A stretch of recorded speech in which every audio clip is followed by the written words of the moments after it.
Hello friends, welcome to visit of the week. तो मैं आज आपको एक चीज़ सिखाने वाला हूँ। फ्यूचर बिल्डर बहुत ज़्यादा इंपॉर्टेंट है, बहुत ही ज़्यादा आपके लिए और बहुत ही ज़्यादा हेल्पफुल भी है। हेल्पफुल किस लिए है, किस वजह से, मैं आपको बता देता हूँ। ये जब आप यहाँ पे इसके साथ आप एपीआई कॉल कर सकते हो। देखो इसमें ना एक चीज़ है, यहाँ पे फ्यूचर लिखा हुआ है। तो फ्यूचर से आप चीज़ क्या समझोगे कि कोई चीज़ मेरे पास आने वाली है, यानी कि मेरे पास वैल्यू है नहीं, पर वो वैल्यू मेरे पास क्या है, आने वाली वैल्यू है मेरे पास वो। तो देन आपको यहीं से पता चला होगा। तो इससे आपको ना एक चीज़ और डिफाइन हो रही होगी कि आपके पास जो फंक्शंस रहते हैं ना, वो एसिंक्रोनस वाले, अवेट वाले, तो वो भी आप फ्यूचर बिल्डर की मदद से बहुत हेल्पफुली, बहुत ज़्यादा इजीली उसको हैंडल कर सकते हो। तो इसका फ़ायदा क्या है, मैं आपको बताता हूँ। इसमें ना थोड़ा सा स्टेट मैनेजमेंट भी होती है हमारी। इसमें आप जो सेटिस्फाइड कराते हो अपने पूरी पेजेस को, वो उससे आप यहाँ पे बच सकते हो। तो मैं ना आपको थोड़ा सा इसका ज़रा ऐसे यूजेस करके बता देता हूँ, और जी इसका थोड़ा किस तरह से आपको यूज़ करना है। तो आप यहाँ पर आओगे बॉडी में, इसकी बॉडी में, ठीक है। आप यहाँ पे इसकी बॉडी में आ जाओगे। बॉडी में आने के बाद में आप लगा दो यहाँ पे फ्यूचर बिल्डर। अगर आप यहाँ पे देखोगे ना, देखो यहाँ पे इसने क्या लिया, एक लिया फीचर, एक लिया यहाँ पे फीचर, एक लिया बिल्डर तो मेरे पास वही है, सिंपल, कोई इसमें कुछ चेंज नहीं करते। यहाँ पे आप लिख लोगे कॉन्टेक्स्ट, इसके पास रहेगा, इसके पास एक एक कॉन्टेक्स्ट रहता है। अब आपको ना देखो, ये इस तरह से चीज़ें अगर डिफाइन नहीं होना आपके पास में, इस तरह से अगर चीज़ें नहीं पता हो, तो इसके ऊपर आप एक बार ओवर करके देख लो ये क्या क्या चीज़ लेता है। यहाँ से देखो, एक स्नैपशॉट लेता है यहाँ से, एसिंक स्नैपशॉट, एक लेता कॉन्टेक्स्ट। तो आप यहाँ से कॉन्टेक्स्ट तो मैंने यहाँ पे दे दिया, आप इस तरह से भी दे सकते हो, या फिर यहाँ पे बिल्ड कॉन्टेक्स्ट लिख लो। तो वो भी दोनों चीज़ें की सेम ही है, ऐसा नहीं है दोनों चीज़ें अलग अलग है, एक ही चीज़ है। और जी यहाँ पे आपको एक चीज़ और देना पड़ेगा, स्नैपशॉट। तो यहाँ पे लिख लो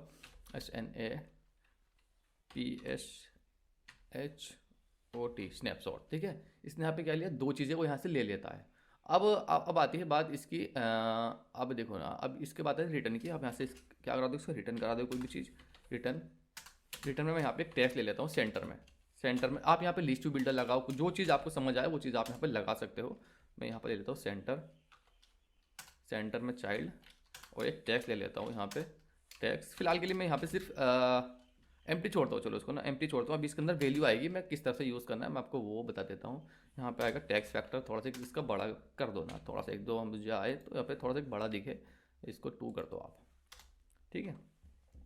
अब आते हैं इस पे फ्यूचर पे। ये जो फ्यूचर है ना आपके पास में, देखो इसके पास क्या है, यहाँ पे आप जाओगे ना, ये क्या चीज़ ले रहा है, यहाँ से आपको पता पता चल जाएगा। कोई भी यहाँ पे फीचर है जो डायनेमिक हो सकता है, कोई भी चीज़ ले सकता है यहाँ पे, ऐसा नहीं कि स्ट्रिंग ही लेगा, इंटीजर ही लेगा, कोई भी एक फ्यूचर की वैल्यू लेगा। आपके पास जो वहाँ पे आप यूज़ करते हो, जैसे कि एपीआई में एपीआई सर्विस अपनी लिखते हो, जो मैंने लिखवाई है, जो मैं आपको कराता हूँ आ रहा हूँ, तो वहाँ पे आप करते हो फ्यूचर के बाद क्या लगता है, यहाँ पे आप कोई सा मॉडल देते हो ना मॉडल। तो आप यहाँ से ना वो चीज़, वही देखो फ्यूचर, वही वाला फीचर है। तो यहाँ पर आपका एपीआई कॉल का फंक्शन ले लेगा ये, एपीआई कॉल का भी फंक्शन वो यहाँ से ले लेगा। ऐसा नहीं है एपीआई का कॉल का फंक्शन ले लेगा, पूरा एपीआई का कॉल का आप जो यहाँ पे सेटिस्फाई करते हो, उसकी जगह आप फ्यूचर बिल्डर यूज़ कर सकते हो, बहुत ज़्यादा इजीली है। तो आप यहाँ पर भी यूज़ कर सकते हो। तो अब देखा, मैं ना आपको एक चीज़ और बताऊँ। यहाँ पे देखो, मैंने वहाँ पे क्यों नहीं यूज़ किया फ्यूचर बिल्डर का, मैं उसका रीज़न बता देता हूँ। कभी आप सोचो सर एपीआई कॉल हम फ्यूचर बिल्डर से भी कर सकते हो, पर आपने कभी करा ही नहीं। मैं उसका रीज़न बता देता हूँ। फ्यूचर बिल्डर आप यहाँ पे लगाओगे बॉडी में, पर मेरे पास ना एक स्क्रीन पर मेरे पास 2-2 3-3 4-4 एपीआई कॉल होती है। मैं यहाँ पे प्रैक्टिकली नहीं दिखा पाया आपको, क्योंकि एक ही मेरे पास कुछ एपीआई और डेमी एपीआई मिलती है मुझे नेट से, तो वो इतनी नहीं होती है जो यहाँ पे मैं 3-3 5-5 एपीआई आपको करके दिखाऊँ एक ही पेज पर। तो फिर पाँचों एपीआई के साथ ना आपको यहाँ पे फीचर, जो आप यहाँ पे लोडिंग इंडिकेटर दिखाओगे ना, वो सारे के लिए अलग ही चलेगा, यहाँ भी अलग चलेगा, अलग एपीआई के लिए अलग चलेगा। पर ऐसा क्या होता है, जब हम रियल ऐप में या हमारी ऐप प्रोडक्शन में होते हैं, तो आप एक स्क्रीन पर एक ही लोडर दिखाते हो, तो या तो आपको बहुत अच्छे से मैनेज करना पड़ेगा वो। तो इससे अच्छा मैं क्या करता हूँ, एक एपीआई ऊपर ही चला देता हूँ, वहाँ पे जो हमारी पूरे पेजेस के लिए रहती है, जो मेन एपीआई रहती है, उसके बाद वहाँ पे डेटा आ जाता है। बाकी के अपना डेटा बाद बाद में आता रहता है। तो इस वजह से मैंने आपको उस चीज़ का यूज़ किया था। पर आप छोटे छोटे जो फंक्शन होते हैं ना आपकी ऐप के अंदर में, जैसे कि ऐप प्रेफ हो गया, यानी कि जहाँ पर आप शेयर प्रेफरेंसेस हो गया, वो आप फ्यूचर बिल्डर से हैंडल कर सकते हो बहुत ज़्यादा इजीली। तो बहुत सारी चीज़ें हैं ना, इंपॉर्टेंट आपके लिए समझने के लिए, बहुत ज़्यादा अच्छा है। तो अब आते हैं यहाँ पे, ये क्या लेता है, एक फीचर लेता है कोई सा भी। तो अगर आप यहाँ पे आ जाओ ना, एक फंक्शन बना लेता हूँ मैं यहाँ पे, ठीक है। मैं यहाँ पे लेता हूँ फ्यूचर। अभी आपको एपीएस के भी थोड़ा समझ में आएगा हमको एपीएस किस तरह से कॉल करनी है। मैं लेता हूँ स्ट्रिंग, यहाँ पे स्ट्रिंग है कोई सी स्ट्रिंग, यहाँ पे कोई फीचर है, ये रिटर्न करेगा स्ट्रिंग, ठीक है। अब यहाँ पे लिख लो आप गेट डेटा। अगर इस फंक्शन से ना आपको ये चीज़ पता चल गई होगी, सिर्फ इतने से फंक्शन से, कि हमारी एपीआई भी इसी तरह की रहती है सिंपल। यहाँ पे मेरा मॉडल आ जाता है, मेरी पूरी एपीआई कॉल, यहाँ पे एपीआई सर्विस जो रहती है वो सेम इसी तरह से रहती है। तो आप यहाँ पे ना इस फंक्शन की जगह आप ये भी कॉल कर सकते हो, यानी कि जो आपकी एपीआई का फंक्शन रहेगा ना, वो आप यहाँ पर कॉल कर सकते हो इजीली, बस यहाँ पर।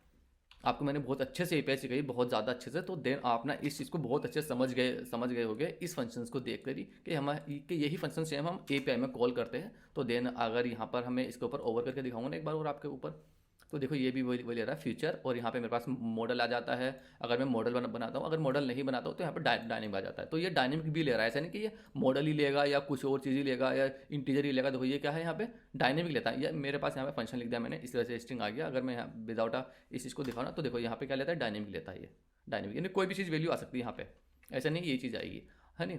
अब इसके अंदर आ जाओ। अब इसके अंदर क्या है, आपके पास कोई रेस्पॉन्स है, आपके पास थोड़ा लेट आता है रेस्पॉन्स, ठीक है। तो मैं ना यहाँ पे इसको रिटर्न करा देता हूँ, यहाँ से रिटर्न करा लो। आपके पास यहाँ से क्या है, फ्यूचर को डिले, थोड़ा सा मैं आपको डिले करा के दिखा देता हूँ। फ्यूचर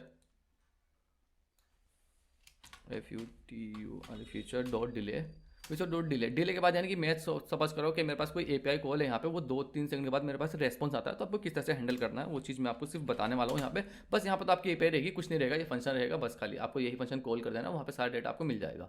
अब यहाँ पे आता हूँ, देखो यहाँ पे आ जाते हो आप इसके अंदर, और यहाँ पे आप ड्यूरेशन लिख लो। ड्यूरेशन ये सिर्फ मैं आपको बता रहा हूँ, है नहीं। ड्यूरेशन, और ड्यूरेशन में लिख लेता हूँ यहाँ पे सेकंड्स में। मैं सपोज करता हूँ मेरे पास 3 सेकंड के बाद डेटा आता है, या 2 सेकंड के बाद मेरे पास यहाँ से आता है डेटा, ठीक है। आपके पास 2 सेकंड के बाद यहाँ से डेटा आ जाता है, और जी आप इसको रिटर्न करा दो यहाँ से। ये 2 सेकंड के बाद आपको क्या चीज़ वैल्यू रिटर्न करानी है वो आप यहाँ पे लिख दोगे, इसके अंदर फंक्शन के अंदर। रिटर्न लिख देता हूँ मैं यहाँ पे आई एम डेटा करके मैं एक चीज़ स्ट्रिंग रिटर्न करा देता हूँ। देखो ये चीज़ ना यहाँ पे आप इंटीजर रिटर्न नहीं करा सकते हो। इंटीजर क्यों नहीं रिटर्न करा सकते हो, यहाँ पर मैंने लिया स्ट्रिंग, तो यहाँ पे मुझे स्ट्रिंग ही रिटर्न करानी पड़ेगी। अगर मैं यहाँ पे कोई इंटीजर करा के देखता हूँ, चलो ठीक है। तो यहाँ पे क्या होगा, ये इंटीजर, देखो एरर आ गया मेरे पास में, यहाँ पे आ गया एरर मेरे पास में, इंटीजर कांट बी स्ट्रिंग, ये स्ट्रिंग नहीं हो सकता, इज नॉट स्ट्रिंग। तो आपको यहाँ पे स्ट्रिंग ही रिटर्न करना पड़ेगा। अगर मैं यहाँ पे डायनेमिक बना देता तो मेरे पास सारी चीज़ें आ जाती। तो वही चीज़ आपके एपीआई के लिए कॉल करोगे, सिंपल। ये आपका सपोज करो इसे बस आप एपीआई का कॉल का फंक्शन मान लो, ये आपकी यहाँ पे एपीआई सर्विस है, बस सिंपल, ठीक है। कुछ एक्स्ट्रा मत करो इसमें। ये आपने यहाँ पे फंक्शन लिखा और यहाँ पे आ गया। अब आते हैं इसके अंदर। अब इसके अंदर ना यहाँ से थोड़ा सा एक और ज़्यादा 2-3 चीज़ें समझने वाली मैं यहाँ पे लगा देता हूँ। इफ़ कंडीशन, देखो एक कंडीशन रहेगी। सर अब आप मुझसे कहोगे सर एपीआई में तो हम लोडर बनाते हैं, पर इसमें हम लोडर कैसे दिखाएंगे। मैं उसी सॉल्यूशन पा रहा हूँ यहाँ पे आपके पास आ जाओगे तो इसके अंदर मिलेगा आपके स्नैपशॉट, जो आपने लिखा है यहाँ पे, ये वाला स्नैपशॉट, ठीक है। स्नैपशॉट डॉट यहाँ पे आपका मिल जाएगी कनेक्शन स्टेट, ठीक है। स्नैपशॉट कनेक्शन स्टेट, और जी यहाँ पे कनेक्शन स्टेट, आपके पास मिल जाएगी कनेक्शन स्टेट डॉट डन। अगर ये वैल्यू यहाँ पे डन है, मैं यहाँ पे डबल कॉमा लगाना पड़ेगा। अगर ये वैल्यू इधर डन है, यानी कि मेरा कनेक्शन हो चुका है यहाँ पे, यानी कि मेरे पास वैल्यू आ चुकी है, कनेक्शन हो चुका है, तो मेरे पास क्या रहेगा यहाँ पे, कनेक्शन हो चुका, तो मेरे पास यहाँ क्या रहेगा, डेटा आ गया मेरे पास क्या आ गया, यहाँ पे डेटा आ गया। कनेक्शन स्टेट मेरी डन हो गई, तो मेरे पास यहाँ पे डेटा आ गया। डेटा आ गया मतलब कोई भी या तो एरर आया है या फिर वो आ गया। अब एल्स में आ जाओ, एल्स में यानी कि मेरा कनेक्शन नहीं हुआ है। कनेक्शन नहीं हुआ तो आप यहाँ पे सिंपल में देखा था चाइल्ड, वो रिटर्न करा दो इसको, यहाँ से रिटर्न करा दोगे आप यहाँ से सेंटर में, चाइल्ड में सर्कुलर प्रोग्रेस इंडिकेटर, तो ये चीज़ आ जाएगी। अगर आपका कनेक्शन नहीं हुआ है अभी तक, जब तक कनेक्शन स्टेट आपके डन नहीं हुए, तो आप यहाँ पे क्या दिखाओगे, सर्कुलर प्रोग्रेस इंडिकेटर दिखा दोगे। पर अब आ जाओ, आपके पास डेटा आ गया, यानी कि या तो कोई एरर आया है या फिर डेटा सक्सेसफुली आ गया। 2 ही कंडीशन हो सकती है, या तो एरर डेटा कंप्लीट आ गया या फिर कोई एरर आ गया उसमें। तो आप यहाँ पे एक कंडीशन और लगा लो, इफ़ यदि स्नैपशॉट डॉट हैज़ डेटा, आपके पास मिल जाएगा हैज़ डेटा, यानी कि उसके पास डेटा है। तो डेटा अगर है तो यहाँ पे आप दिखाओ, यहाँ पे डेटा, अब यहाँ पे आप ये चीज़ ले लो, और जी आपके पास मिल जाएगा स्नैपशॉट।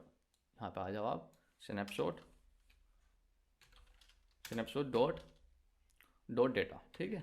ये डेटा देखो, ये है ना आपके पास सजेशन से रहेगी। जैसे आप यहाँ पे लिखो ना, आपके पास सजेशन से रहेगी। मैंने यहाँ पे स्ट्रिंग ही रिटर्न करी है, तो मेरे पास वो चीज़ वैल्यू डेटा में ही आ जाएगी मेरे पास। यहाँ पे मेरे पास में कोई लिस्ट नहीं है, कुछ नहीं, तो डेटा है मेरे पास डेटा में आ जाएगा। एल्स इफ, अगर आपके पास कोई कंडीशन आती है कि आपके पास में क्या बोलते हैं, हैज़ डेटा नहीं है उसके पास में, तो रिटर्न करा दोगे आप यहाँ से रिटर्न करा दोगे कुछ भी अपना एरर, या यहाँ पे आप करा सकते हो टैक्स, यही ले लो, और यहाँ पे दिखा देना आप समथिंग वेंट रॉन्ग, कुछ भी, कि आपके पास कनेक्शन सेट नहीं हुई है आपकी, क्या बोलते हैं, डेटा में कुछ एरर है। हैज़ डेटा अगर है तो ठीक है, नहीं तो आपके पास यहाँ पे दिखा दो something went wrong, something went WRONG।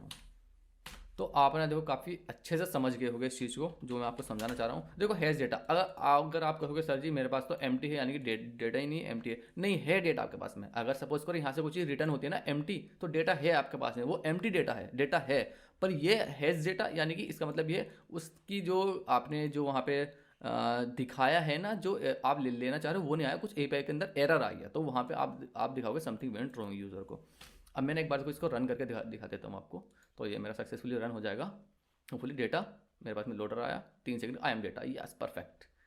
कितना बढ़िया मजा आया ना देखो करके। अभी मैं एक बार और आपको एक्सप्लेन करता हूँ फीचर बिल्डर को किस तरह से आपको यूज़ करना है। अब आओ यहाँ पे, मैंने यहाँ पे क्या किया, फ्यूचर बिल्डर लगाया। यहाँ पे मेरे पास सपोज करिए एपीआई की कॉल है, आपने एपीआई का फंक्शन आप इसी तरह से लिखते हो सेम जैसे कि मैंने लिखा है। ये कोड अगर आप भूल जाओ तो आप वहाँ पे रिटर्न भी कराते हो, सब कुछ कराते हो फ्यूचर बिल्डर के साथ में। तो आप बस ये मान लो ये एपीआई का फंक्शन है, तो आपके यहाँ पे क्या आ जाएगी, एपीआई का फंक्शन आ जाएगा, ठीक है। और यहाँ से आपने चेक कर लिया कनेक्शन मेरा हो चुका है, यानी कि उसके पास कोई रिटर्न आ चुकी है वैल्यू, कोई वैल्यू रिटर्न आ चुकी है। जब तक वैल्यू रिटर्न नहीं आएगी उसके पास में तब तक दिखाएगा वो सर्कुलर प्रोग्रेस इंडिकेटर, जब तक रिटर्न नहीं होगा।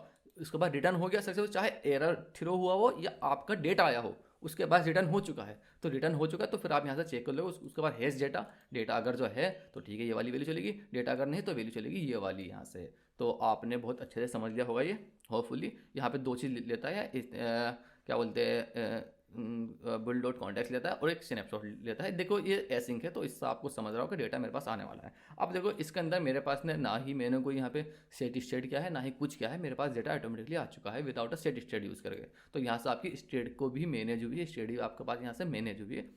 तो ठीक है ना, देखो बहुत अच्छे समझ आया होगा। तो समझ आया हो तो मुझे आप कमेंट कर सकते हो और थोड़ा सा मुझे एक वो दे सकते हो पॉजिटिव कि ठीक है सर समझ में आ रहा है।